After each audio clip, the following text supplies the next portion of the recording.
we all remember going for our very first job, don't we? You know the sort of thing, you're very nervous, aren't you? And you think to yourself, oh goodness, I've got to get this job because it's the first time you've ever been, and you're really, really sort of worried about, well, maybe what your parents might say.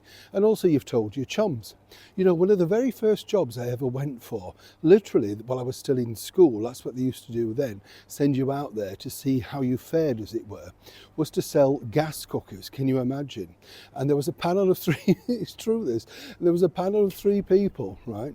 And I sat in front of them, and this, it was a bit like the X Factor or American Idol, and they said to you, and what do you think you can do to help sell our appliances? And I thought, nothing really. And then this woman said, well, what do you know about gas cookers? And I thought, I'm 15. What do you think I know about gas cookers? And that's how stupid it was. And of course, didn't get the job because I didn't know anything. How could I possibly?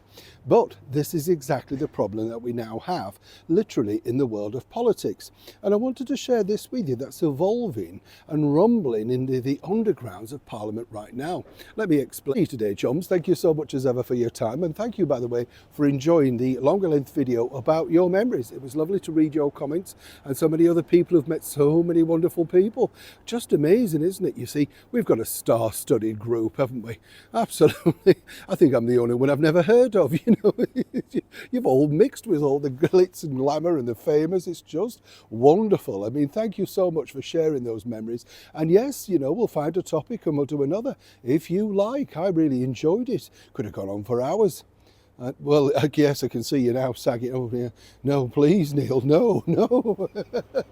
Now let's get back to your story of the day. You see, this, I think, is absolutely a brilliant idea. As I said, when you went for a job, do you remember?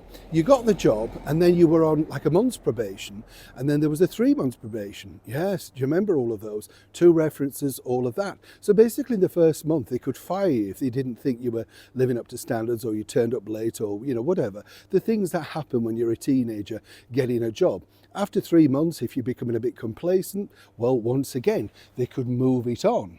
And this is now what's rumbling behind the scenes over in the world of politics, because if you think about it, this woman, Yvette Cooper, she got elected on, given the job of the Home Secretary, on the back that she was going to smash the gang, stop the boats. Well, as I said, she couldn't smash the top of a boiled egg. The woman is absolutely useless. More and more than ever, she's taken away the deterrent. More illegals are coming in on a daily basis. Sir Keir Starmer, freebie Keir, 2-tier Keir, changes with the wind, can't decide what direction he wants to go, fits into whatever he's doing, quite happy to fly around the world as Britain's crumbling, you understand. And then of course we've got Rachel Reeves, teetering on a recession over here in the United Kingdom, and literally just basically summoning people to tell her how to do the job. Well, as we know, Rachel couldn't decide what job she'd had for what length of period of time.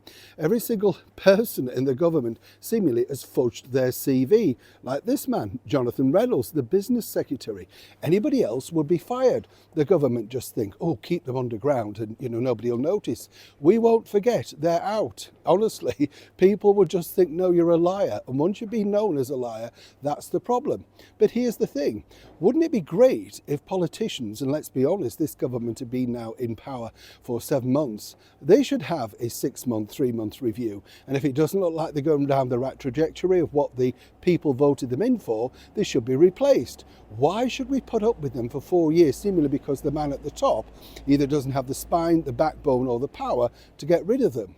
Now this, as I say, is rumbling in the lower echelons of Parliament. And I wanted to throw this out to you. You think this is a good idea? I mean, it happened to us, didn't it? And if you didn't fit in, shape up, or indeed deliver what they wanted, then you were out.